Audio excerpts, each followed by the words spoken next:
Why would I go and create a new genre when 95% of the records are all remakes? Whenever we've had a new genre, what's it been made from? Pieces of old. Deadmau5, I think, in my eyes, that kind of created a new sound. Techno was Kraftwerk and Parliament Funkadelic meeting an elevator, taking pieces of things that already exist and putting them in a different way. Why do I want to do this? It has to be about why. It's been a while. It's been a long while. It's been a long while. You were like early in the podcast. Yeah. You asked me and I was very, very honoured. So yeah. Yeah. Thank you. An early adopter. Yeah, you are, man. And also like, yeah, you've seen the podcast go from on Zoom to in person, which I much prefer these in people persons. Like, it's just a bit more of a vibe. But also, you've like built this interesting career since. But first of all, I want to get onto how amazing you look. Thank you. Dude, you've lost so much weight. I've been following this journey. Let's dig into it. Yeah.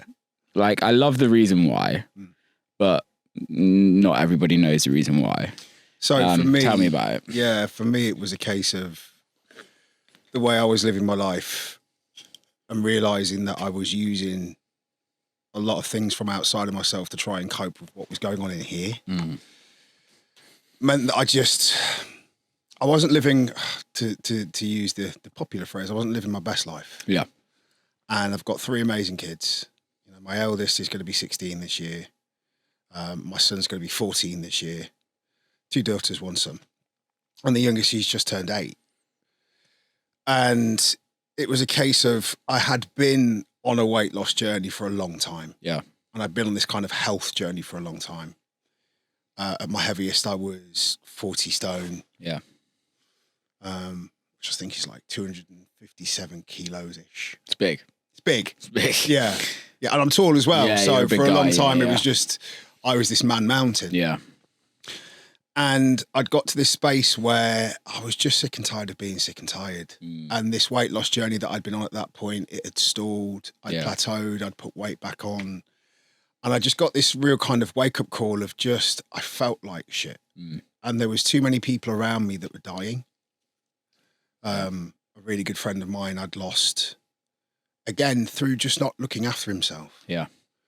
And I looked at my kids and I realised that I needed to make a change. We all know running ads is key to getting your music heard. But unless you're a neuroscientist, running them through Meta is an absolute nightmare sometimes. Until I found Intellijel. These guys have built a platform where in literally 6 clicks, your ads are live and you can watch your Spotify streams grow and your Beatport positions climb. The best part about it is it monitors your campaigns for you, tells you what's working and what's not, and lets you make improvements with a single click of a button. It's really easy. Click the link in the description and use the code word WILL to get 10% off your subscription for life. That's 10% off your subscription for life. Use the code word WILL. Link in the description. Go get it, it's great. And so, you know, this kind of operation, see my kids get old, is what I've kind of been on for the past 6-7 years. Yeah. And again, it's been peaks, it's been troughs, it's been lots and lots of different things that I've tried that hadn't worked. You know, if there's a fad diet or one of those kind of things, I've done it. Yeah. You know, from Atkins to slimming clubs to having those horrible experiences in a gym where you walk in and you're already sweating just from getting up the stairs to go in the gym. Like I've had all of that, but locking into my why has meant that I found the motivation. This morning, last night I didn't get home until late. I got into bed at 5 past midnight. This morning I was up at 5:30. Yeah. Straight in the gym. No matter what happens, I want to be there. Because A, I feel so much better. Yeah. And B, I've attached myself to my why. Yeah. And fully enough, I've always been attached to my why, but for a long time it was around career. Yeah. It was never really transposed into health. It was never really transposed into the person that would show up to do the job. Yeah, it was always about the job. Yeah. And like I say, I just think that I just hit this brick wall. And luckily for me, you know, I've lost a lot of friends recently. Same kind of thing. Well, we're at that age. Yeah. Right? It's like we're not in our early 20s. You start getting older and older, and especially this industry, right? The toll takes on it. And like we see it with food addiction, with drug addiction, with alcohol addiction. We've had multiple people in the last 5 years that have all gone down that route and died. Yeah. Because that's the way it goes. Yeah. You either get help or you will die. Yeah. I want to dig deep into that though, because you go back, like, I think so many people don't understand food as an addiction. And I think it's probably one of the worst addictions out there. I grew up with my parents having rehabs, right, for drug and alcohol. But food addiction is like, I think, the biggest issue in the world generally. And I think it's very easy in society to look at drug and alcohol addiction and go, okay, like we get it. Like there's trauma there. I don't think so. I genuinely don't think so. I think that the world of addiction is not understood by anybody who doesn't have it. True. I guess, maybe. And as much as food addiction, validation addiction, it can manifest itself in a number of different ways. As much as they are much more easier to be dismissed, I've seen so many people completely dismiss addiction as, well, you just don't have willpower. Yeah. No, yeah. It's bullshit. Or it's a disease or something like that. But it is a disease. It's a disease by its very, very nature. Yeah. It is, you are not comfortable. Yeah. There is something that you are using things outside of yourself to be able to deal with what's going on inside of yourself. Totally. Yeah. And it's the same for alcohol as it is for drugs, as it is for sex, as it is for validation, as it is for gambling, as it is for work. Yeah. You know, you're using something in order for you to just not surrender. So what were those things? For me, food was the biggest one. I think because I was able, that was being worn. But more so on the reasons. The reasons for me, deep trauma. Yeah. But also, I truly believe that you're born with it. Do you? I do. I believe it's a genetic thing. Does it run in the family? I think so. Yeah. I think it's really interesting that, you know, we're at a space now where we absolutely, as a society, understand neurodiversity a lot better than we used to. But for a long time, for me, 43 years old, I remember people would be just like, you're just a weirdo. Yeah. Do you think it's... So this is an interesting conversation I've been having with my girlfriend, actually. Yeah. Do you think it's genetic in a sense of you're born with it? Or do you think it's genetics because you grew up around it? I think you're born with it. Really? Yeah. So I could very easily turn to, I didn't have the easiest childhood. Yeah. And I could very easily turn to that as a fantastic excuse. And to be brutally honest, at points, that was the excuse. And you know what? It's fine to have that excuse at that time. Absolutely. And right? for some people, that is the reason why it manifests. Totally. But for people like me, I know that I can look at my childhood and I can look at the childhood of other people that I grew up with that had a similar experience. Yeah, of course. That had a similar experience, but they didn't end up with having to use something outside of themselves to be able to deal with what was going on inside. Yeah. What's the difference between the two? You know, I can look at people that get themselves into a situation, but then are able to get themselves out of it.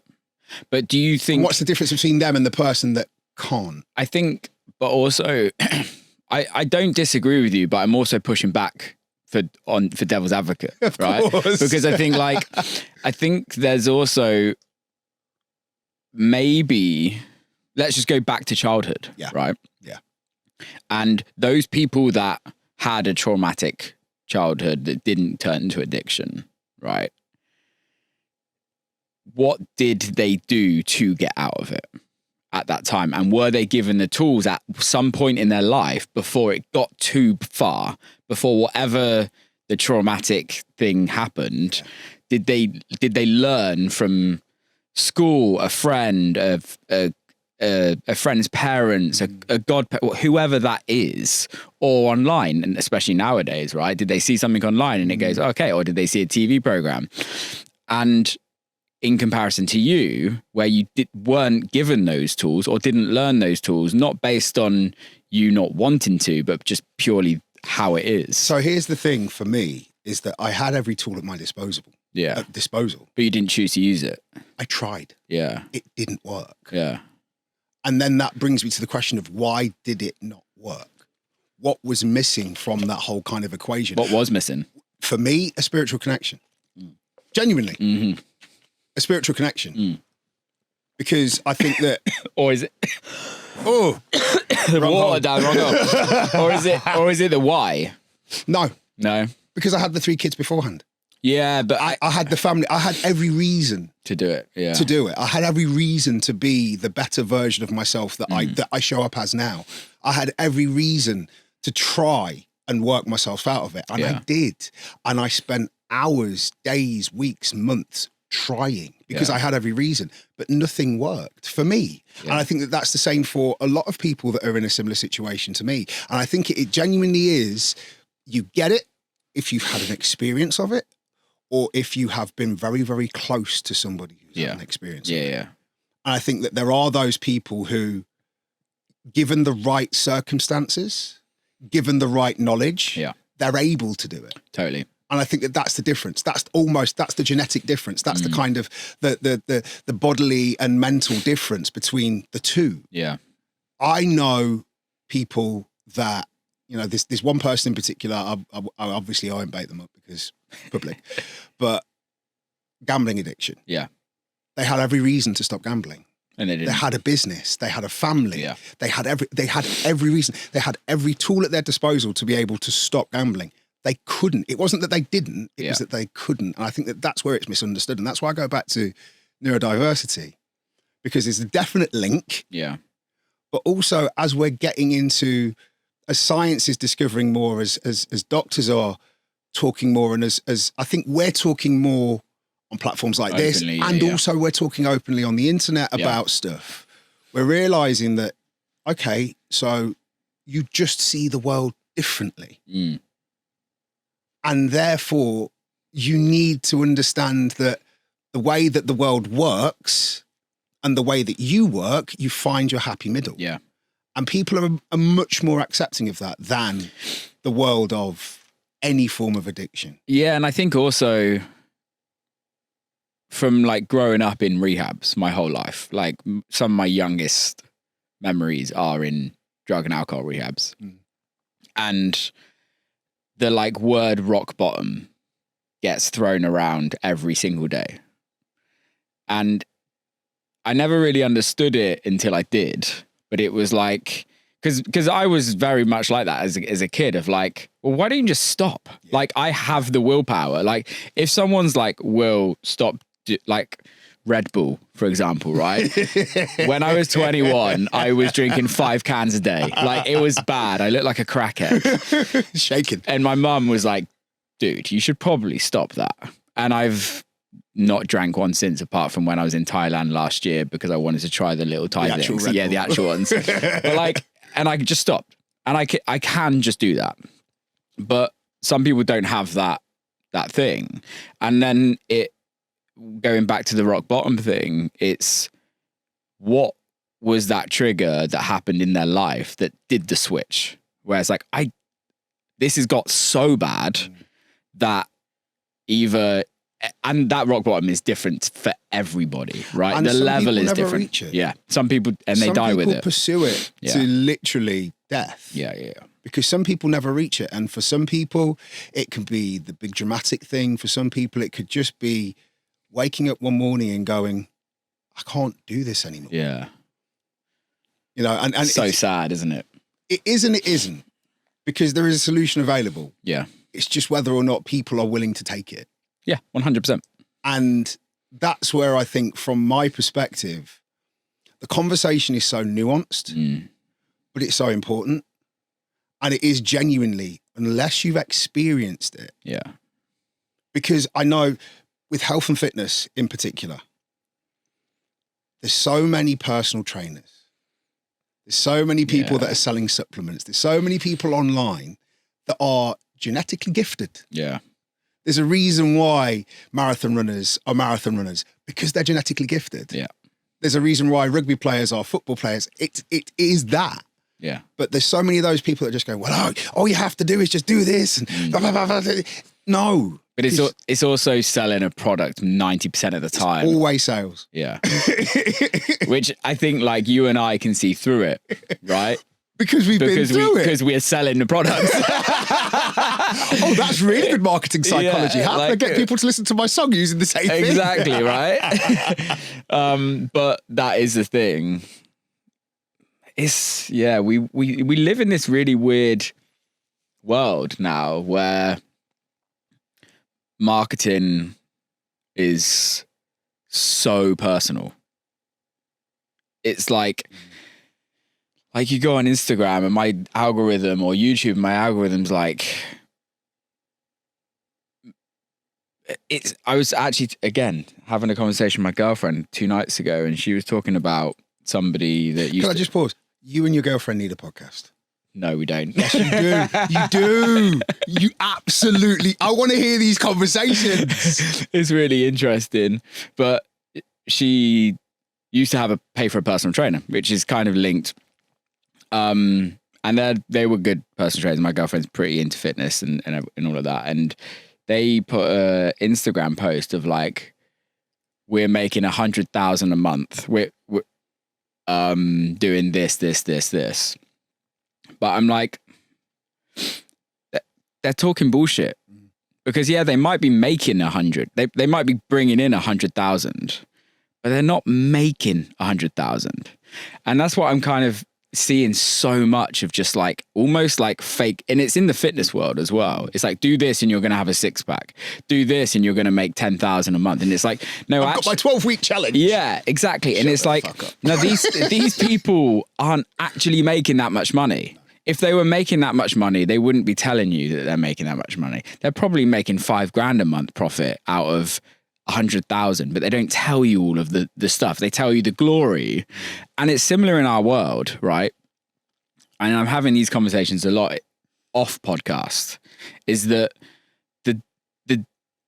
our world now is very much, it always has been since social media, but even more so now, it's like the DJ, the intro to becoming a DJ or becoming a producer is, you see the biggest in the world flying private jets, doing millions of streams, making hundreds of thousands a show, millions a show. And that's what the kids have to go for. And I'm just wondering, like, what does that do for the mentality of the industry and the culture of the industry? I think that's a really, really, really interesting point, because I 100% agree.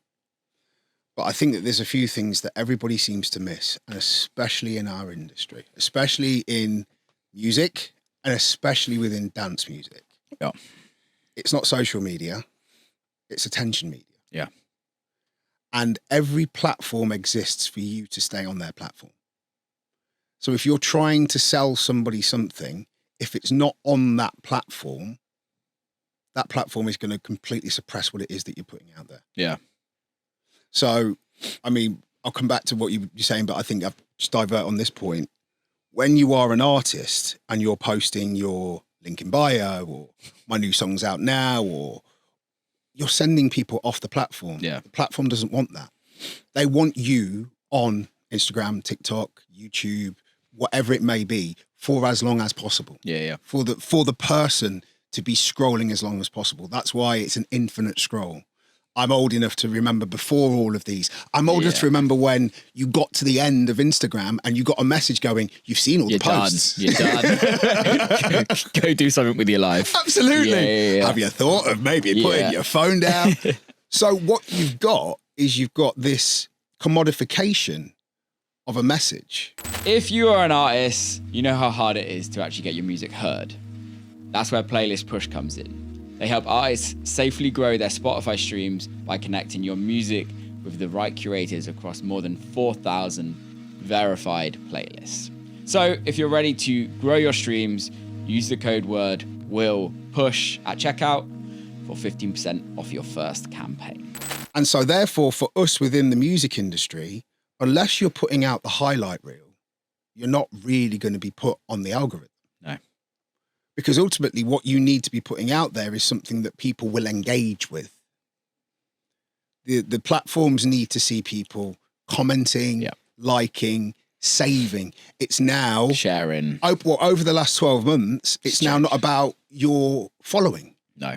You could have 30 followers, but every single post that you put out there gets hit on the algorithm because people save what it is, people comment, people share, people will stick it in a DM, all of that kind of stuff. So therefore, there is a pressure on artists in particular to either be extremely vulnerable or to just put out the highlight reel. Yeah. So if you are a kid coming up who's going, do you know what, I really like music, and you're spending time on this attention media, all you're going to be fed is the clips from the shows. You're going to be fed the private jets. You're not going to be fed the person that is in the back of a car that's driving to Bridlington, that's eating a Ginster's pasty from the service station, that's getting 250 quid. And of that 250 quid, 190 of it is going on the fuel in the car, but they're doing it because they love it. You're not going to get that. Yeah. But I think that there is a way to paint the bigger picture of the lifestyle. Or you can do that if you've got a following. If you're able to speak to a community, and that's kind of the beauty. It gets to the point, right, where you get to the level and then you can talk. But you have to get to that level before you can talk. You have to get to that level before you can talk, because then once you've got your community, you can tell the community the truth. Yeah. You can be. But do you think they do? Most of us don't. Yeah. Because we're so scared. Dance music, I'm sorry, it's all about eyes. It's all about perception. It's all about what this person thinks of you or what that person thinks of you. And so therefore, the fear within dance music, more than any other genre for me, it's so high. Yeah. I can't take a photo with this person and put it on because they're not cool enough for me, or I can't be seen next to this person because, it's going to really damage my brand. Yeah. The fear is ridiculous. Do you think that's slowly changing? No. Do you not? No, not at all. I think that those people that are succeeding at this moment in time, and I don't necessarily mean numbers, I mean the people that are able to put their head on the pillow at night and go, I really like what I do. Yeah. Those are the people that are driving themselves from a place of integrity rather than credibility. I think explain the difference between integrity and creativity. Credibility, sorry. Credibility is what somebody else thinks of you. Integrity is what you think of yourself. Yeah. I could be somebody who decides to sample Crazy Frog tomorrow. Yeah. Because I want to. And everybody thinks it's cheesy as hell. But you love it. But I love it. Yeah. I actually stole this from Samuel L. Jackson, because Samuel L. Jackson was basically being grilled in an interview about the kind of movies that he makes. Yeah. And he makes the movies that he wants to make. He doesn't say yes to a script that he doesn't want to do. He doesn't have to do it. Yeah. He's focused on his integrity. He wants to entertain people. He wants to put movies out there that people engage with, that entertain, that inform, that, let's be very honest, it's not high art, the kind of movies that Samuel L. Jackson makes, but you're probably going to have more Samuel L. Jackson quotes in your head than many other actors. He's fucking great at it, right? Exactly. Same with Tom Hardy. Absolutely. Right? You know what you're going to get. Absolutely. And I think that that's, within dance music in particular, those people that I'm seeing absolutely killing it aren't the people that are posting the look at the huge show. It's the people that are putting out music that you know that they love. Yeah. Regardless of what it does. If they hear something and it might be a trend, but they like it, they make it. Yeah. If they don't like it, they don't. Yeah. It's weird to me because I've had one time in my career where I put out a record that I was like, at the time, I loved this record, right? But I knew deep down inside I was putting out the record for the wrong reason. Put it out undefected, and I hate the record. Like, hands down, hate the record. But I've never released a record because I think it's going to give me something in my career.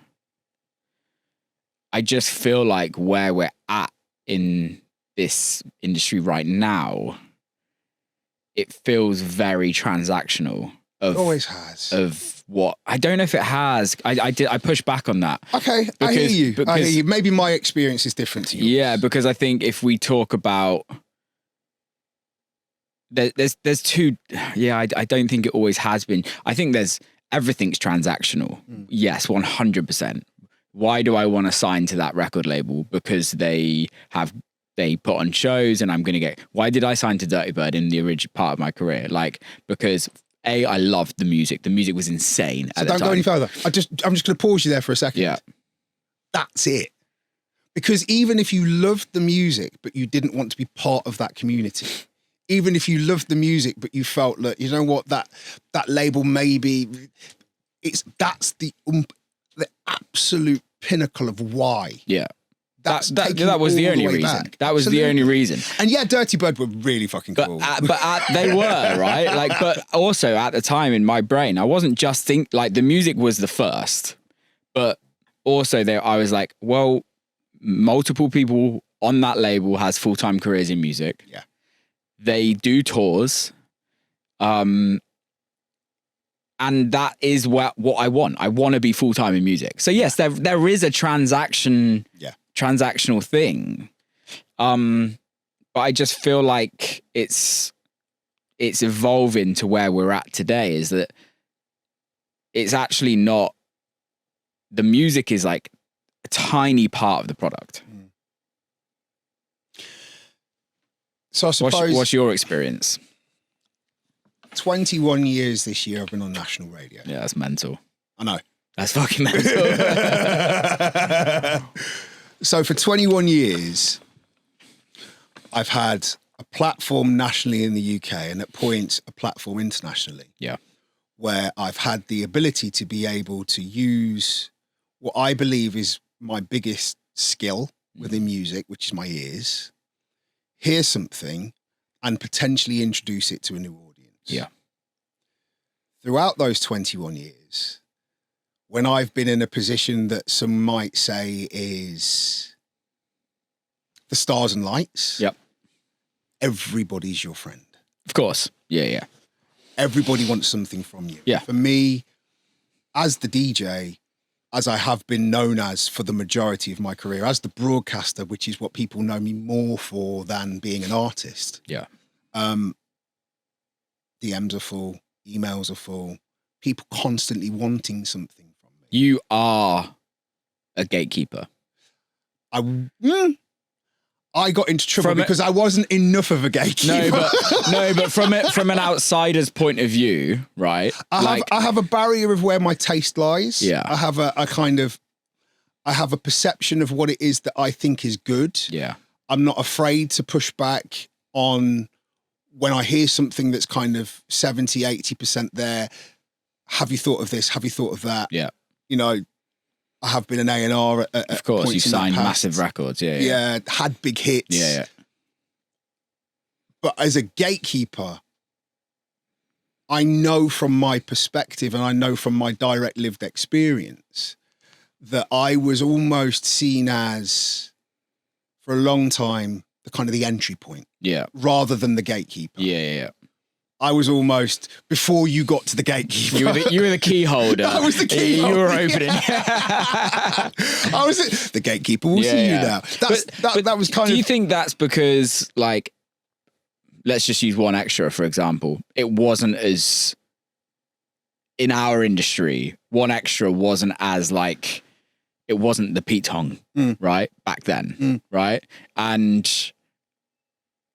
do you think that's like, those are the reasons? Because it's like, okay, there's a pinnacle, right? There's a level of like. A perceived level. We all want Pete Tong. Yeah. Right? Back then, like especially where you were at. At that point, Pete was like. But at that point, Pete had the power to be able to play your record on a Friday and it would hit the charts by the Monday afterwards. And you could have a career based on an essential new tune. One tune. But one play Yeah. of one tune. Yeah, yeah. And with that, and this isn't necessarily, I grew up listening to Pete. Yeah. I literally would sit in the front room of my house with my headphones on and on Friday listen to him. And then kind of getting to meet him blew my mind. Work with him. Yeah. For years. Literally. Yeah. Literally. Absolutely, completely, utterly blew my mind. There is a reason why he is heralded in the way that he is because of who he is. And then for me being the music geek, knowing the records he signed, the artists he was behind, the kind of the stuff that he did. But Pete was the pinnacle. And Pete always had stayed the pinnacle. So if you were someone who was potentially ambitious, you knew that there was nowhere for you to go. It's really interesting you say that, because going back to my Dirty Bird days, exactly this the reason why I left. I could never headline over Barclay, over Claude. Yeah. He would never let anyone, and that's not him being egotistical. It's his. It's his. So yeah, carry on. Carry on.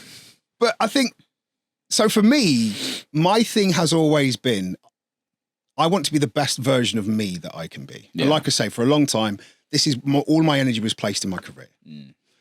So it was, I was told multiple times, oh, you could be the next insert other black DJ here if you play your cards right. Yeah. It's like, but why? Well, because, why? Yeah. Why would you want to be the next? I don't want to be. I want to be the first me. I want to be the person that I am. I want to be somebody that can very easily, as a broadcaster, talk about music that I know, that I love. Yeah. I want to be somebody who can take listeners on a journey. I've done my 10,000 hours in clubs. So I know as a DJ how to structure a set, to be able to take people on a journey, to be able to play music that they know, but then in a way that they don't, and introduce them to something brand new. The amount of times over the years that I've heard a song that has absolutely blown my mind, and immediately I'm going, if I play that, and then this, they'll get it. That's me. Do you think it's societal, like an issue where people say you can be the next that person? Because I think it happens in a lot of cases. It does. I think it's actually really interesting now musically where we're at in this scene, where it actually feels like somebody looks at somebody and goes, I want to be them, so I'm going to make music like them and I'm going to sound like them, and actually don't have what the integrity of what you were saying in your head is like, I don't want to be them. No. And that's where I feel like we're at in this industry right now. I saw you post a story the other day of guys, I don't need another Acting Tough Dean Turnley edit. Yeah. We've got the original, right? I'm a sucker for making edits for my DJ sets, right? Boom, there you go. That's it. And recently I've been putting out a new edit every week just for fans to go and download for free. You got to sign up to my mailing list though. Yes, transactional. Marketing, baby. But like, it actually doesn't feel like we've grown up with bootlegs. We've grown up with white labels. it actually doesn't feel like that those edits and bootlegs that are being made of hit records are for the reason of the club. It feels like it's for the reason to gain success on somebody else's coattails. So I don't know if you saw the big old controversy that had happened recently around Another's record. Okay, no. So Another and 54 Ultra got a record called Talk to You. I believe that's the title. Yeah. That they've been playing in their sets for a while. And if you are a touring artist, you will know, especially within dance music, the way that we will work our songs is that we'll take them out on the road, we'll play them, we'll look at the crowd reaction, and we'll take that back into the studio to tweak the record. They've played the record got ripped. Somebody decided to take that rip from SoundCloud, turn it into an edit, and then put it out. Oof, I didn't know that. That's dark. Now, the ins and outs of how they put it out is kind of that's the whole thing. But then there was a big thing where that artist that's an up and coming artist, there was people like Chris Stussy and Ketama and Josh Baker in their comments, kind of trying to explain this is why that's not cool. Yeah. And the pushback was, we don't care. Yeah. The audience didn't care. Yeah. Or his audience didn't care. He as an artist didn't care. And I think that you're absolutely right. Edits for me, listen, dance music, as we look at it now, regardless of the genre, was built on sampling, interpolation. It was built on bootlegs. You know, my deep history and background within Jamaican sound system culture, it's built on dub plates. It's built on one-offs. It's built on a sound clash where this sound system, this DJ will have this song and you don't have it. So I'm going to play it and we're going to compete as to who's got the best song. Yeah. That's where all of this kind of comes from. But the one thing that you didn't have in the 90s, in the noughties, right up until today was you didn't have the means for someone to take a song that isn't finished, finish it in their way, and try and beat the original artist to get it out there because there's a demand for that thing that the original artist is putting out there. When that had happened in the music industry before, people would get sued. Yeah. and you're right. Making a bootleg or an edit, there is no problem with that. No. Absolutely no problem. In fact, one of the ways that I learned how to produce when I was 14 was to take songs that I love and then try and make them again. Yep. Sometimes I like to do that almost just as sport, to take one of your records or one of Chris Lake's records or one of Chris Stussy's records and kind of go, okay. Re-engineer it. Yeah. So that kick there and that synth there. Yeah. There's absolutely nothing wrong with that. The problem then comes with, should I put this on SoundCloud, guys? But that's because everybody's in this constant, the content. There has to be constant content. You have to show up on the algorithm. You're taking something that's trending, you're remixing it, and then you're trying to put it out so that you're then part of that conversation. And that also kind of almost takes me back to the ultimate question is, do you want to do this for a career because you love it? Or do you want it because you want to make some money? Because you've seen the private jets and you've seen the champagne lifestyle. Most of the people that you're seeing that are posting that either come from money and they haven't made it through music, so they were already flying in private jets before they decided that they were going to be a DJ, or they've grafted for years to put themselves in that position and they got a lucky break. But because they got the lucky break, because they put their 10,000 hours in before they got that lucky break, they were able to then maximize on it. Yeah. Do you think lucky breaks happen as often nowadays in the industry? I was having this conversation with Ryan, my manager, yesterday. Yeah. I think the last set, funny enough, I was thinking about this. The last set of dance music artists that got a lucky break in inverted commas were all during lockdown. Chris Stussy, James Hype, etc., etc. Yeah. The people that were actually grafting Dom Dollar. John Summit. John Summit. The people that were grafting. Frank, you are. He's coming in today. There you go. Right. You. Me. The thing with me is COVID kind of fucked me slightly. Because it took you out of your touring. Because I had my biggest record come out the 31st of January or the 30th of January and then like the 20th of April. Yeah. And then it was like game over. But yeah, you're right. You're right. That's the last. It was my second lucky break.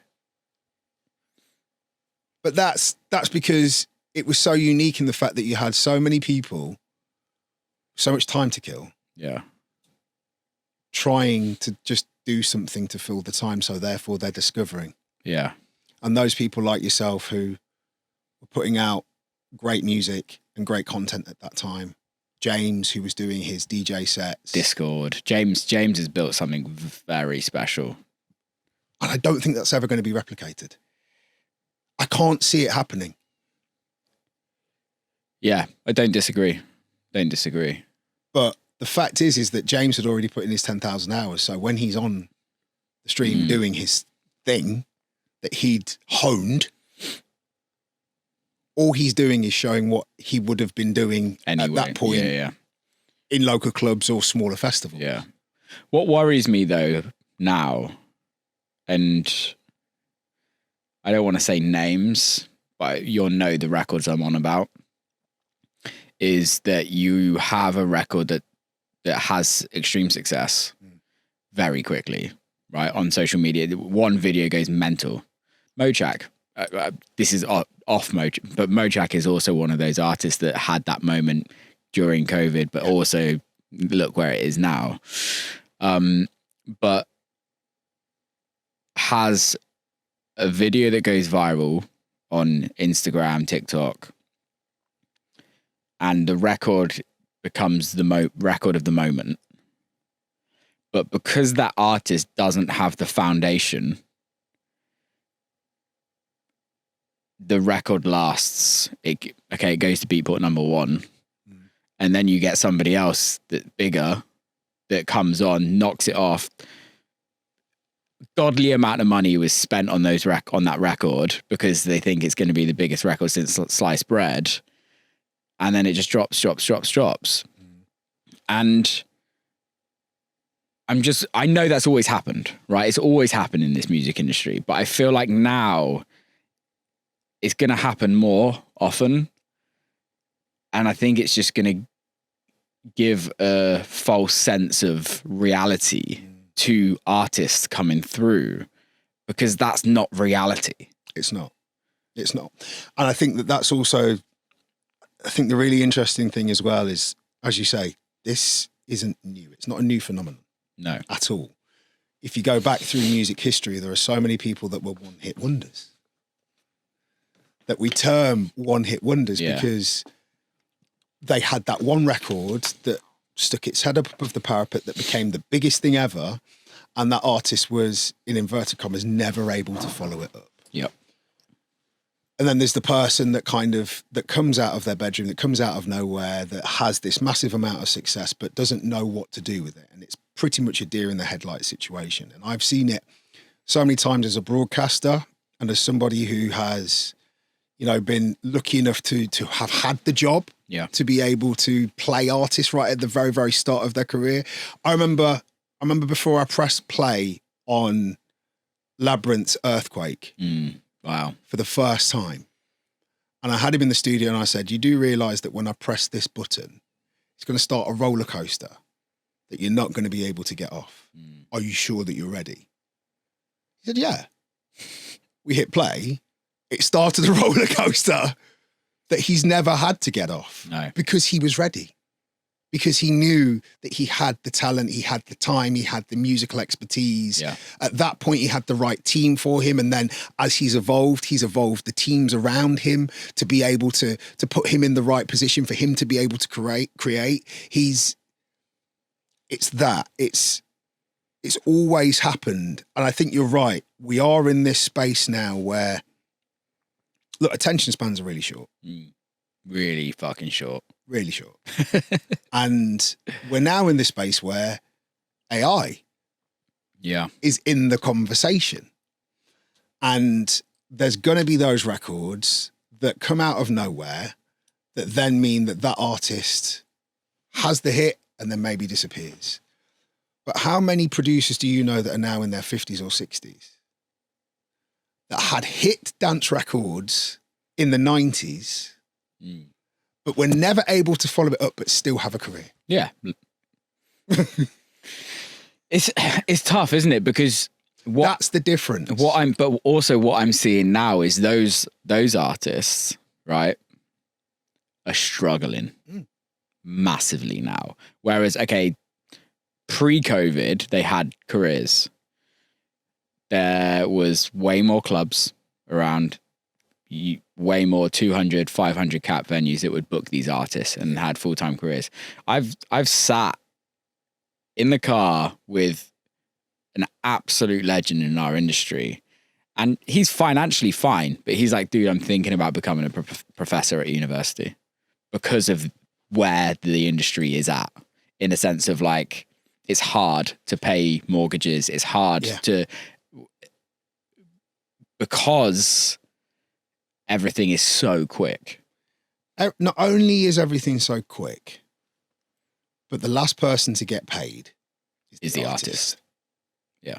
The videographer. If you, I literally, I've said it for years, almost as a kind of two things that I've always said for years, almost like as a joke. First of all, if you want to succeed within the music industry, if you're going to go to university, go and study politics.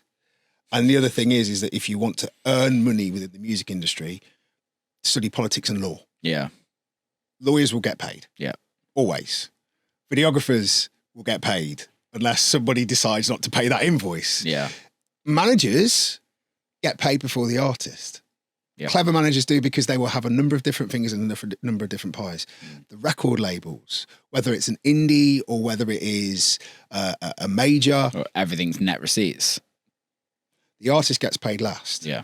The interesting thing for me is that I think the record label side of it, the majors are buying up all of the distributors. Yeah.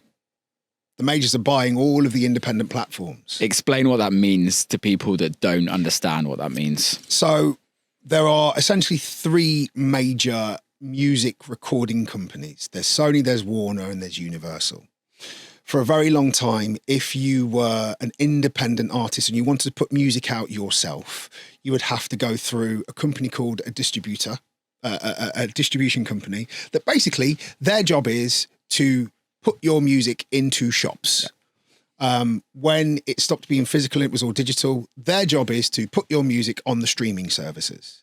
They take a percentage. Some of them will charge you up front. And essentially their job is to distribute your music.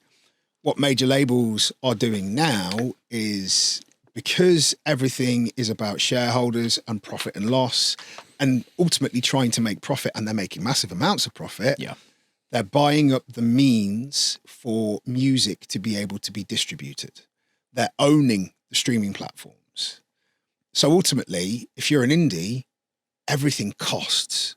So I kind of go, yeah, the artist is the last to get paid, but if you're an artist that's trying to self-release, not only are you the last to get paid, but also you've got to have so much money behind you to be able to even put that song out. Because at the moment you could put a song out and it is like pissing in the ocean. Mm-hmm.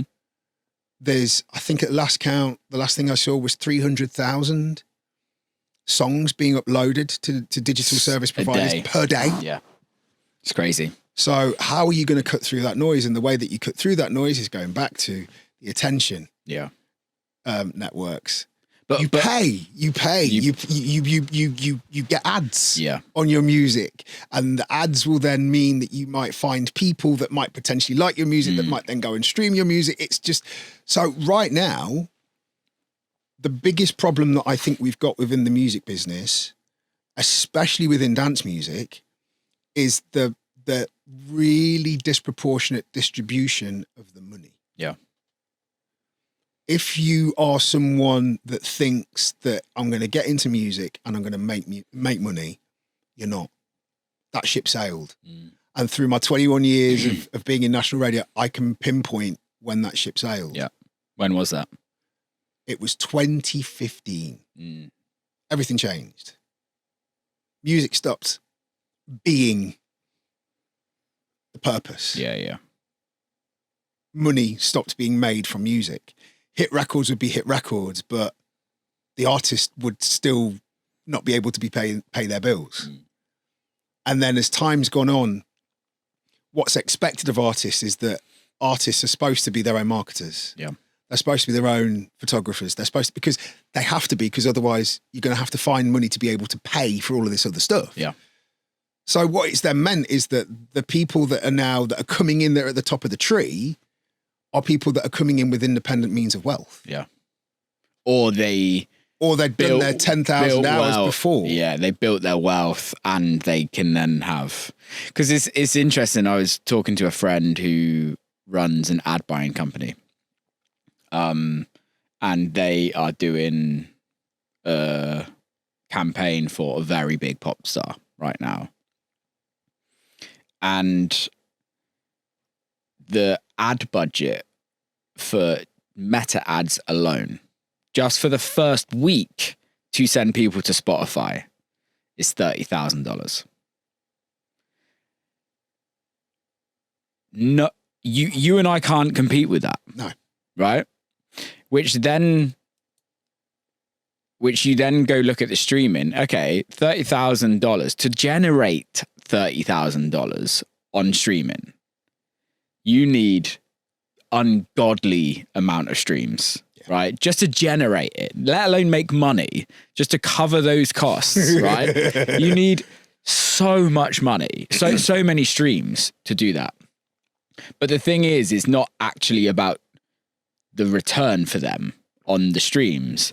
Purely it is about getting the algorithm to put you at the top of everything because you've got so much traffic going to that song, going to that album, going to that artist.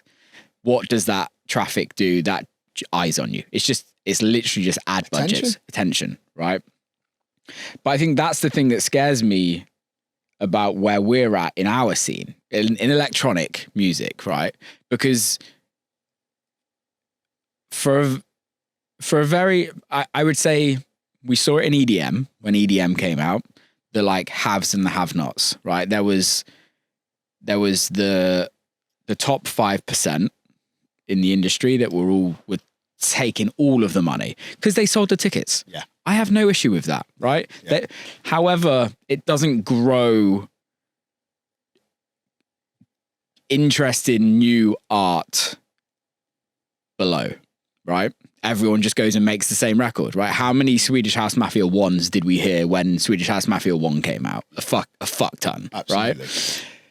I feel like we're there now. Is that the top 5% of the industry, like they warrant earning $1 million for a festival lineup because they sell the tickets. They should, right? But then the person below them may earn 100 grand, right? It's when you go below that. Okay, that person that earns 10 grand, it sounds a lot to everybody, but 10 grand for an artist, you take out tax, withholding tax, if you're a foreigner, right? So that's 30%. If we're talking America, 30% tax gone, right? 10% manager, 15, 20% agent. No, 15, 20% manager, agent, 10%. If you have business managers, if you want to get any tax back, you need business managers, 5%. You've then got your videographer, $1 grand. You've then got your travel. Which at the moment... Which is crazy. Yeah. And it has been realistically since COVID. For a long time, but like you're talking a lot of money. Yeah. You then got to get a hotel for the videographer. You got to get a hotel for yourself. Tour manager if you have one. If which some people do, some people don't. Some people don't. But if you don't have a tour manager, then that means that you're going to be having to directly liaise with everything. Places that you're playing and everything. And if you have got people that you're taking out on the road with you, they need their per diems. Yeah. All of that. So out of a 10 grand budget fee, the artist is probably, I worked this out, the artist is probably walking away with about $2 grand. And if you're an up and coming artist and you're playing on big bills, you're not try getting and 10 expose grand. yourself to an artist, to an audience. If you get even if you get that fee, even if you got a 10 grand fee, you're not though. If you're you're not, you're absolutely not. But even if you did, you're also responsible for your production. Yep. What goes on those big screens? If you want bells and whistles because you want people to pay attention to you, everything will cost you. But also what people don't talk about, that's the direct show costs. What they don't talk about is your business costs outside of the show, because you're not earning money from music. You're not in a sense of streaming music. Like, I'm fortunate that I've built my streaming career over the years, and my selling of music over the years, and my publishing over the years. And I earn a reasonably good income from that. But that can't pay for my business. No. It can't pay for marketing teams. It can't pay for assistant. No. It can't pay for all of those things. It would literally be me sat at home doing fuck all with my life. And that it earns me my wage, right? I think the interesting thing of all of it, Will, is that I suppose this is where I find it really interesting that my background is my background. Yeah. Because I'm a working class black kid from Nottingham. I didn't have an in. Yeah. I didn't have independent wealth to be able to sustain myself. Yeah. Everything that happened was a set of great fortune and me having the skill to be able to bring something to that particular moment. And I think for myself, the very first time that I saw a studio like the one that we're in was a community studio. Was in a youth club. Yeah. Where you were able to go and do a course for free. Yeah. And it was to get us off the streets, but we were able to make music. We were able to spend time in a recording studio for free, to learn it for free. That doesn't exist now. No. So if you are somebody who doesn't fit the mold, that doesn't have independent means of wealth, how the fuck are you supposed to even make the music? If you can't afford a laptop, back in my day, you didn't need to buy a laptop because there was a computer at a youth club and there was pirated versions of software. Or there was the PlayStation with Music 2000 that allowed you to build music. Yeah. That doesn't exist now. So not only is it a case of those artists that are at a point that are trying to get somewhere, you've got to have money in order for you to be able to build your audience and to be able to get your music out there. But for the person that is starting from a standing stop, that is a working class person that doesn't have that independent means of wealth, it then means that the story and the music, because let's be honest, we're talking about electronic music. Electronic music was born from struggle. Yep. Politics, like anti-system. 100%. Yeah. It was born, house music was the black and Latin gay kids.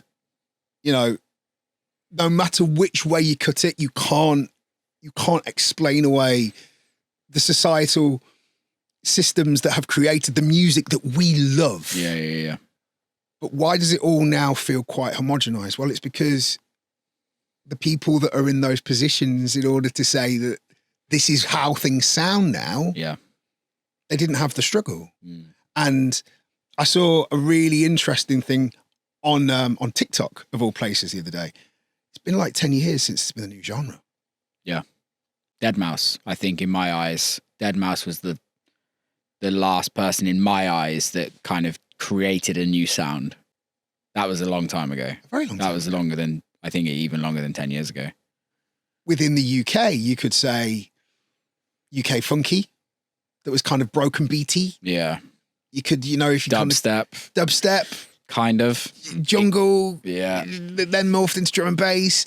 The Afro house, the South African Afro house thing. Yeah. The South African Afro house thing, over 10 years old. Yeah. And then the Europeanized version now is it's still, you trace it. There's been nothing new, but that's probably because the people that are making it are the people that have got the means to make it. Yeah. I agree. To push back on that point goes back to what we first spoke about was eyes. Yeah. Right. And this isn't just in dance music. This is in life. Do we like listening? Do we like watching? Do we like finding out new things? Or do we like having something that reminds us of something, right? Classic example. You've just did a Mista Jam reacts on Joel Corry's Devotion, right? Yeah. That record, all of us know, right? The original, right? All of us do. This is where it's interesting. Again, so I know where I think I know where you're going, and I think there's a few things that are at play, and this might contradict some of the stuff that I'm saying, but it's a nuanced conversation. Yeah. I think we know it because we're of an age. Yep. For me, 43, I remember 1990, that Nomad record coming out. I remember 1989, the Chill Rob G record coming out. Yeah. Snap sampling it. Nomad sampling, everyone's sampling the horns on that record and turning them into different things. The kid that's listening now might not know. It might have been something that they heard an uncle or an aunt play somewhere. That's it. But they might not know where it's come from. But that's also the death of monoculture. We no longer live within a monoculture. So people almost hark back to things that remind them of when we used to watch linear TV, and everybody would go and watch Friends on a Friday, and on a Monday morning at school, you'd talk about what Chandler and Joey did. Yeah. You know, everybody would sit and listen to the radio. If you loved this music, you would go to the very limited places where you could to be able to hear it. Yeah. And you would then be able to share it with people. So I think there is absolutely, but also from my radio experience, if you want to have a popular radio show, don't play new music. No. Play the hits. Yeah. And play them over and over and over and over again. But and I think this, okay, it adds on to the conversation. Why, if I wanted a career, if I started my career today in this world we call electronic music, why would I go and create a new genre when we know 95% of the records in all of the playlists, Spotify, Beatport Top 10, all of those where we look at, right, that means something to us in the industry are all remakes? My pushback to that, whenever we've had a new genre, what's it been made from? You tell me. Pieces of old. Yeah. Techno was Kraftwerk and Parliament Funkadelic meeting an elevator. That's how the Bellevue 3 referred to Detroit techno. Yeah. That's taking pieces of things that already exist and putting them in a different way. Yeah. So there's almost that argument of saying, maybe we're just missing it because we are people that have grown up around it. And there's something that I see quite a lot. And we know the originals. But I see it so much on the reaction channel.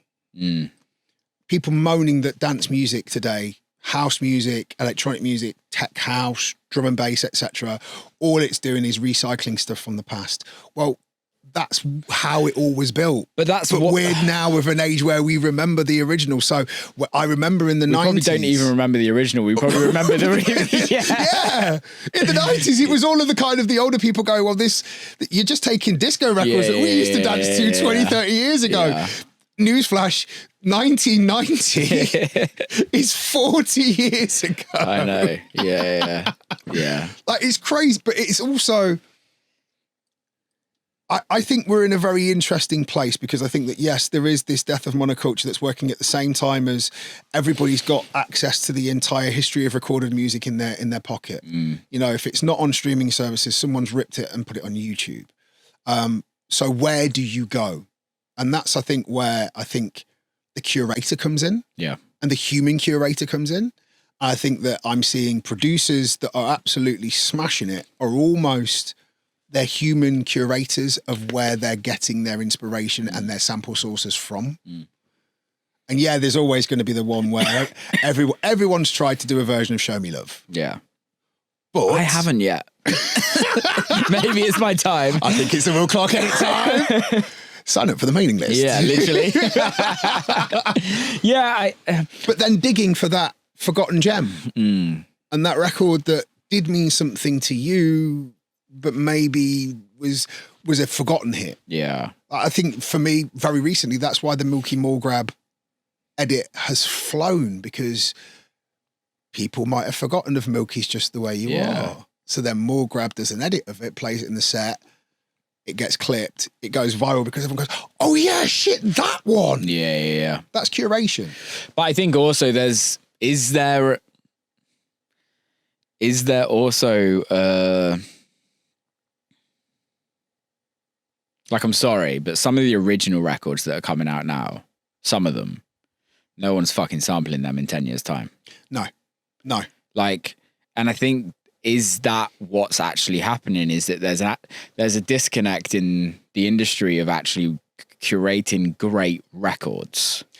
Do the audience want it, is the question. Because I would go back to walking into a record shop in 2005 when I first started on national radio, and walking out having spent all of the money that I'd earned from my day job on vinyl, and of those pieces of vinyl that I walked out of the record shop with, only one of them, might have bought 20 pieces of vinyl, only one of them ended up being something that then did something. Yeah. I might still play now. There's always been this. I think it's just much more pronounced because there's so much of it. Yeah. And I think that a lot of, I love making originals. I love a clever interpolation. Yeah. As a curator on the Reaction channel, and as somebody who's part of the curation team on Capital Dance, finding those originals that are going to get a reaction, an emotional reaction from the listener, that's really, really important. They're out there, but they're harder to find. So again, do you think the issue with that, though, we all know, okay, let's just use Calve for example, right? The first time you hear a new record from Calve, you're like, okay, it's a new Calve record. It's good. Like, there's a level that he produces at, right? It's going to be good, but it's good. Hear it the second time. Yeah, all right, I like that. Third time, yeah, I'm in. I'm sold. Fourth time, yeah, we're fucking sold. This is the hit of the summer. Sixth time, okay, yeah. Seventh time, yeah, I've heard this record a million times, but it's massive. We all need to hear a record, an original record, more times than we need to hear a edit or a remix or a remake of something before we can go, yes, we like this. Yes. Right? Yes. And I think this is the issue that we have of not making new music, not pushing new music, because we're up against, like you said, 300,000 a day. But to get original records into people's heads, they have to hear it so many more times than, oh, that record of remake of whatever, right? Where is the industry failing to allow the time and the space for people to hear that hear these new original records? That's a really, really good question. And also a really, really interesting point that kind of almost brings me to the landscape of how people consume music. Two thoughts, same time. It's possible to hold two almost conflicting thoughts in your head at once, even though the internet tells you that you can't. One of them is, that's why I think curation is so key. That's why, I can only talk about my own personal experience. That's why the team, the very small yet perfectly formed, as far as I'm concerned, team at Capital Dance spend so much time and effort trying to find music, and that entire station is playlisted. Yeah. So you build a song through the playlist in order to build familiarity, in order to then potentially build. Ultimately, everyone's within radio. You're going for listenership. Of course, that's it. Yep. You need to look at the audience, and you need to see what the audience is responding to. And certain records need hand holding. It needs to be explained. It needs to be put into context. Taking it back to what I was saying about as a DJ, I'm not going to play an entire set full of music that you do not know, because I know from an audience perspective, that is the very easiest way for you to clear a dance floor. Yeah. I'm going to play, you might know this, you might know that, and this is something that I want you to know. Yeah. I think that it's that curation aspect that we don't get when it's algorithmically driven. Mm-hmm. And with the music business being as it is, because it is a business, that isn't something that they can scale. Algorithmically driven things is what can be scaled quite easily, and profit can be extracted from very, very, very quickly. Yeah.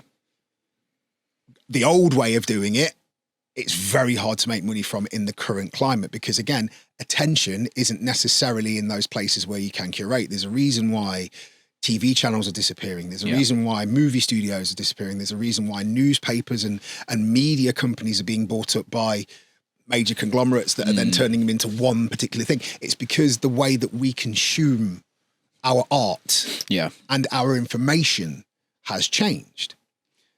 The other side of it, I think, for me, is the fact that we are in this space where there's so much music out there.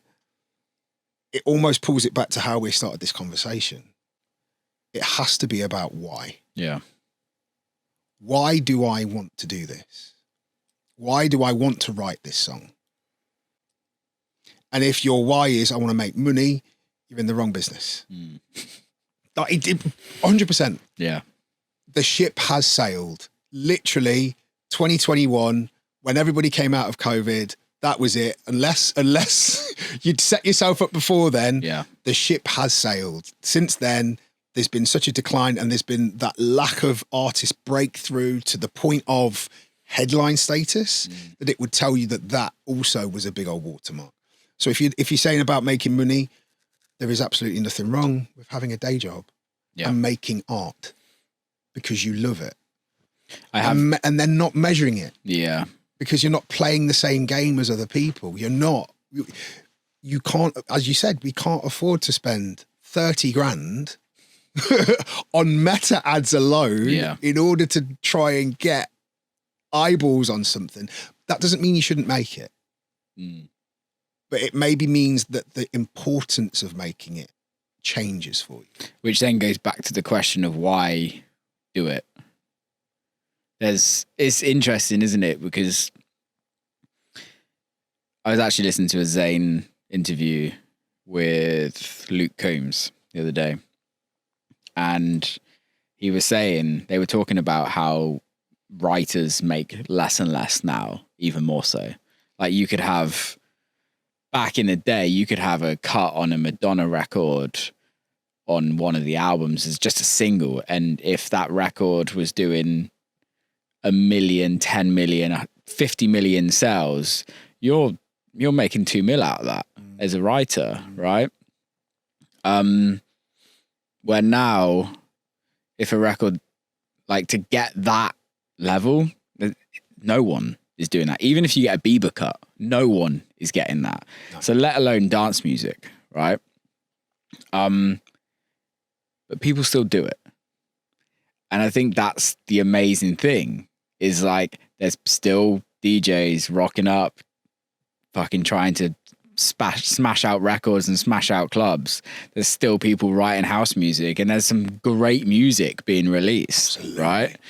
And I think that is also the amazing thing about what we do, is that although a lot of people can say the culture's gone, a lot of people can say it's not what it was. It's people are doing it for the wrong reasons. But there's still more people doing it for the right reasons than the wrong reasons, which is just special to me. I completely agree.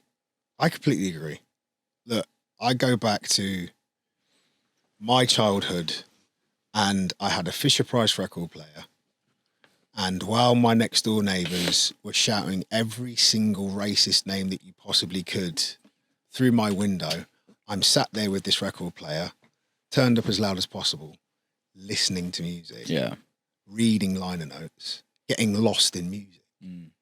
There is no way that whatever it is that I do within my career, there's no way that it won't have something to do with music. Yeah. And for a very long time, 21 years as a national broadcaster, the story that I probably should tell more is the first 2 years of that, I also had a day job. Yeah. I had to. I absolutely had to. And over COVID, I was really lucky in the fact that I was still on air. Yeah. And I was classed as a key worker because I was a national broadcaster, which meant that I was travelling. I commute and have commuted for 19 years this year from my house to London to be able to do radio. And being able to be on radio at that moment in time and bring people music. I've had some of the most life-affirming messages from people who have said that I played the right record for them at the right time. It's crazy when you get those messages. I've had messages from people saying, that song you put out that's got 30,000 streams, I'm going to walk down the aisle to that. And you go, yeah. Love it. But that's why I think people like us do it. The music business is always going to be the business, but music has to be why you're doing it. I want to also, something that you just said there, which is fucked in our brains, and I talk about this a lot off camera. The fact that the record has done 30,000 streams and we're complaining about it, that it's not enough. And you then go look into the details of that. Okay, 30,000 people play averagely 1.7 times, right? So that's, okay, let's just say 12,000 people have played that record. You put 12,000 people in one place, right? Even cut that in half and go, okay, yeah, we got a bit of playlist love. Half of that is your direct people going to listen to that record. That's 6,000 people going to listen to that record. You put 6,000 people in one room, it's a fuck ton of people.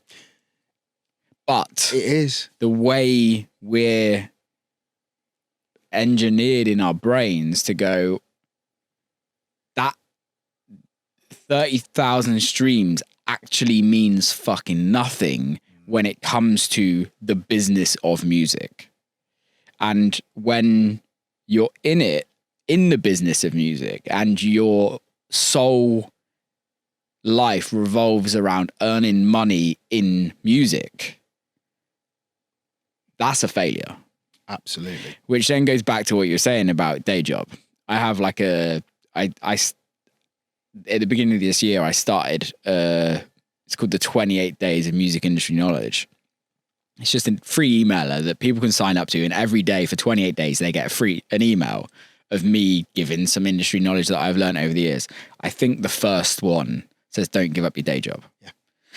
And that's purely in a sense of what you need to do in the industry now is invest in yourself. It always has been. It's a business. No business can start on no money, right? And you need to be able to invest in yourself. And having a day job takes the pressure of doing things because you have to do them for money over doing the things that you want to do. I completely agree. And I also would even add on to that and say, over the years when I have had a day job, it all of a sudden gives an extra purpose to why I'm very happy to take that shit from the boss. Yeah. Because yep, no problem whatsoever. And I'm going to go and I'm going to take the money that I've earned from here and I'm going to buy records. I'm going to buy equipment. I'm going to spend time. The other thing that I think that's very rarely spoken about in our industry is that so many of us turned our hobby into our job. Yeah. That's fucking dangerous. So dangerous. So dangerous. That is dangerous. Yeah. So keep the hobby. Keep it as a hobby for as long as you possibly can, because you're not going to compete with these people unless you've done your 10,000 hours. It actually scares me. Like doing my hobby, turning into my job it scares me with everything I do in life. I don't have hobbies. Like me either. Because, and it was something that I wanted to start this year, going into this year. Me and my girlfriend were like, we're going to do a skill every month and try and learn something new every month. And it scared me because I'm like, one of them was like leather making stuff. So I I went to do like a class and like learn how to like make some things out of leather, made a wallet, made a laptop case and things like that. And then my brain's ticking. Hang on a minute, I could sell these. I can turn this into a business. I can make money out of this. That's the society we're in, though, man. But that's also because of the attention economy, and because we've seen streamers make infinite more money than musicians have. Oh yeah. That's why. No disrespect. That's why everyone's got a podcast. Yeah. That's why everyone, no disrespect to me, everyone's on the internet giving their opinions about stuff. Yeah. Well, it's attention as well. It goes back to that same thing. This podcast costs me more than what it makes. Like, but it's not. But there's so many people that wouldn't invest in the podcast in the way that you're investing in it. Because you know that it's not just about the podcast. What you want to do is you want to help the community that are listening to this right now by having great conversations with great people that can share gems and nuggets, that also you have the fantastic ability to be able to say every single episode, by the way, I'm Will Clarke, you know. Yeah. You might have heard this tune of mine, but here's who I am. Yeah. In a safer way than a lot of people that are dancing in their pants in their bedroom. But it's also massively helped me. Yeah. Like because every career outside of music and in music is peaks and troughs, right? And this podcast is 6 years now, but it's allowed me to, in the moments where my career is down, music career is down, or we're going through a tough time of like direction, albums, failures and all of that, the podcast is a consistent. Every single week, somebody is going to turn up to a conversation and you see it. You don't actually see it when you're at home. It's similar to you, right? On radio, you probably don't see it. Occasionally you get the odd DM, you get the odd message. You see it when you see people in person. And they go, I love your show. I listen to your show every week. You wouldn't know that person listens to your show every week. 99% of people that listen don't comment, don't give any feedback, right? But in person, they'll come up to you and go, I love it. I'm at this show because of your podcast. I didn't know your music. Now I love your music. Now I love your podcast. And I think that's the thing that this podcast has allowed me, as much as the ball ache it's been. You know, this is just like you and I were talking about this with Mista Jam Reacts, like the ball ache, right? That these things caused in our... Nobody knows until you do it. No. And then when you do it, okay, so for me to be consistent on Mista Jam Reacts, if I want to have Christmas with the family, I'm going to have to take 3 weeks of recording so much... that I lose my mind, and I work in this very small team, very, very, very small team that works on it. But then Patrick, the editor, he's got to do exactly the same thing. So I've got to deliver the videos to him and then he can edit them. And then they come back to me for me to upload. And then the emails are going out and Claire's sending in invoices and this, that, it's so much work. Yeah. But I have to put it all the way back to the why. The moment that I stop enjoying it is the moment that you'll stop seeing it. Yeah. Because I have to do what I promised myself during this operation, see my kids get old. Why am I doing this? If I can't answer why, and I don't feel that I can deliver something that I want to stand beside, I can't do it. And you know what? Lidl pays well. Really fucking well. But it does. Yeah. And I've got to that stage in my life where I absolutely don't give a flying fuck about what people think about me. I will sit behind that checkout and have people go, weren't you Mista Jam? Yeah, I was. Still am. Yeah. Still am. Yeah. For me, live at the moment is difficult. It's like that's like hit a massive nail on or a feeling for me though, because it's the conversations that I'm having with 90% of people, right? Like I'm fortunate enough that having these conversations, but like outside of these conversations, real life conversations in the music industry. And like a really good friend of mine who's in similar situations to all of us, and he messaged me and he's like, it's just the one, like I'm doing this thing, there's something that he's doing, it's the last slog, it's the last thing, just to give it one more try. And I said to him, I was like, no, it's not, dude. You're going to be doing this forever. It's just the last, it might feel like the last slog before when you stop comparing yourself to everybody else that you're looking at, right? The amount of times I've gone, fuck it, I'm going to quit this podcast, right? I've been doing it for, I've been saying I'm going to stop this podcast for 6 years. Since you started it. And it's because the $2,000 to $5,000 it costs me to run this a month, I could go on a nice holiday. I could go and buy a nice car. I could go enjoy the fruits of my labor.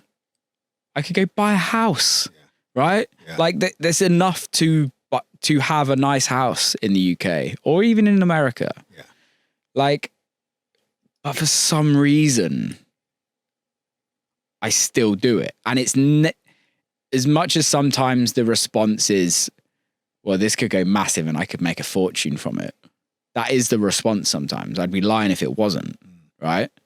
But we all know deep down inside a very niche music podcast based in electronic music where there's not really much money anyway.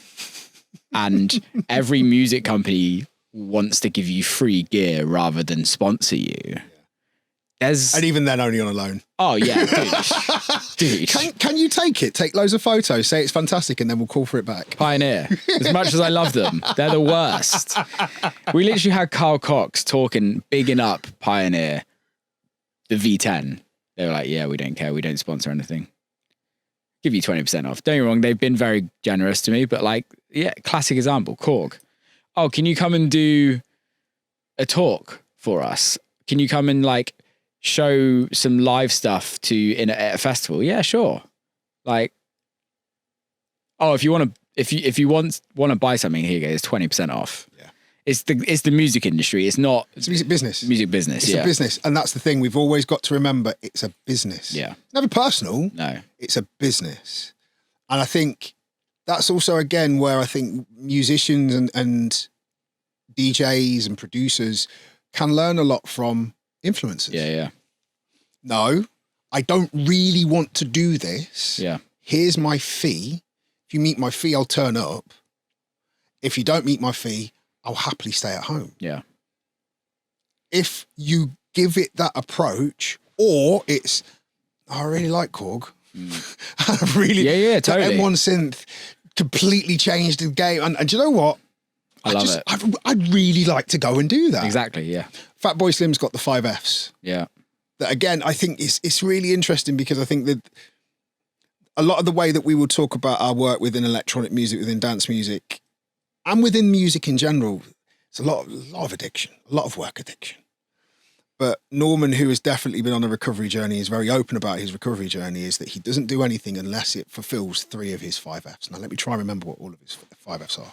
Family, friends, finances, football, and food. Mm. Any decision he makes has to tick 3 of those 5. Mm. If it doesn't tick 3 of those 5, he's staying at home. Yeah. And some might say, yeah, he's got to that position where he can do that. Of course. Well, no, he's taking care of himself. Yeah.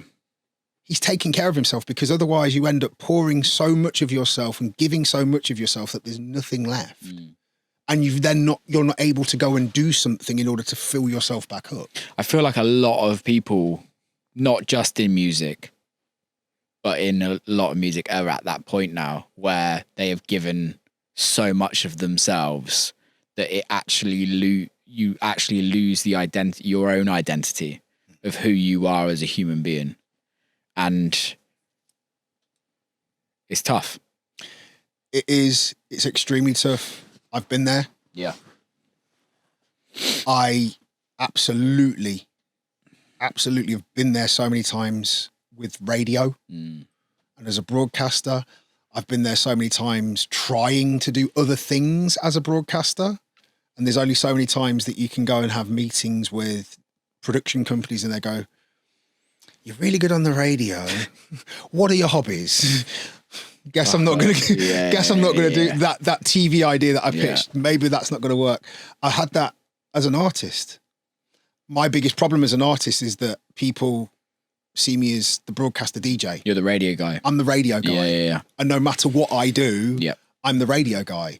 And I will send music that I really believe in, that I love, to other DJs, and they go, "This is great. Here's my new tune," and then they don't play the record that I sent them. And again, I'm now at a space where I go, whatever. I don't care. It's the ball and chain, right?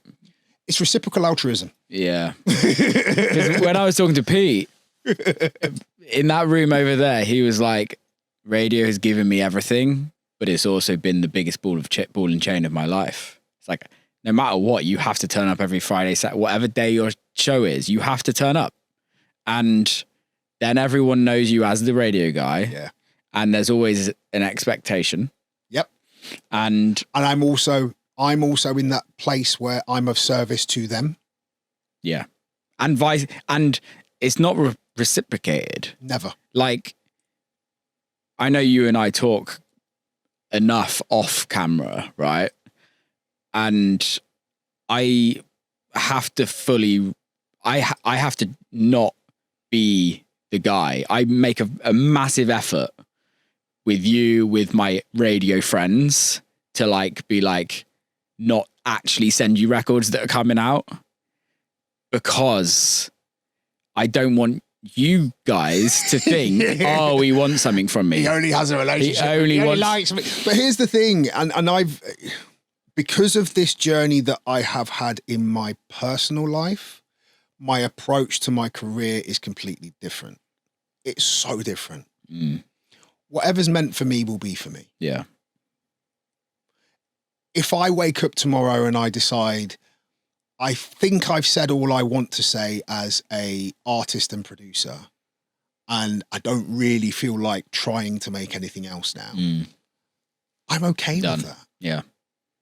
Because the most important thing for me is genuinely, it's my family, it's my health, it's my well-being, is being able to put my head down on the pillow at night knowing that I've been of service. I've helped. Yeah. Do you know what I mean? Yeah. I've been something. And it is a spiritual connection that allows me to do that, but it also allows me to see through the bullshit. And I get myself into this space, and I posted about it last year. I got lost in the numbers. I got dropped from a major last year. I've not actually said that to anyone, but I got dropped because I got signed. The records didn't perform as well as they thought they were going to perform. Nobody wanted to support my music. None of my, shall we say, curator peers wanted to support my music. And I understand that. When I put out the collab with Getter, a major radio station had that on their A-list, and the way they got around it is that they never said my name. Yeah. It was David Guetta and John Newman's new record. Didn't say my name. I get it. I absolutely get the business. It was a point where that would have sent me spinning, but now I'm like, whatever. Have you ever been in a position where you've done the same? No. So why do you get it? Because not everyone's like me. Yeah. I've had opportunities taken away from me because I'm good. Yeah. Because I didn't play my position. I found myself in this space where I was like, I have to stop begging for a seat at the table. Yeah. I can just go and build my own restaurant. Yeah. You know, when you get yourself into a space within a career where you're in a situation like you were with Dirty Bird, like I was with the BBC, where you've achieved all that you are going to be allowed to achieve. Hit the ceiling. Once I hit glass ceiling after glass ceiling after glass ceiling, and all I found was more glass. Yeah, yeah. You have to, for your own sake, take a sidestep. And you have to, the world is so much bigger. And if you're focused on your why, what other people say doesn't really matter. Yeah. It genuinely, it can't matter. If you're focused on your why, you won't get lost in the numbers. We're human, so it's going to happen. You're going to look at a record that you put out, you're going to look at the streaming figures. There is an app called Spotify for Artists. I have been guilty of sitting on it and refreshing it to see what like Mista Jam Reacts. When I first launched that channel, I actively said, I am not going to look at the numbers for anything. Yeah. I just have to put out. And the way that I got around that is before that first video was put up, I had 10. Yeah. So no matter what happens, these 10 are going out. Doesn't matter what happens. And I still have that. But I also have moments where I'm looking at it and going, why did that not work? Always. And the way that we have to be as creators is we have to look at the data to be able to see what works, and then double down to be able to then potentially get more views the next time we do it, and what hook works and whatever. And adjust and what we but used to do. If you're having that as your job rather than you're okay. Yeah. And it's divorcing the two.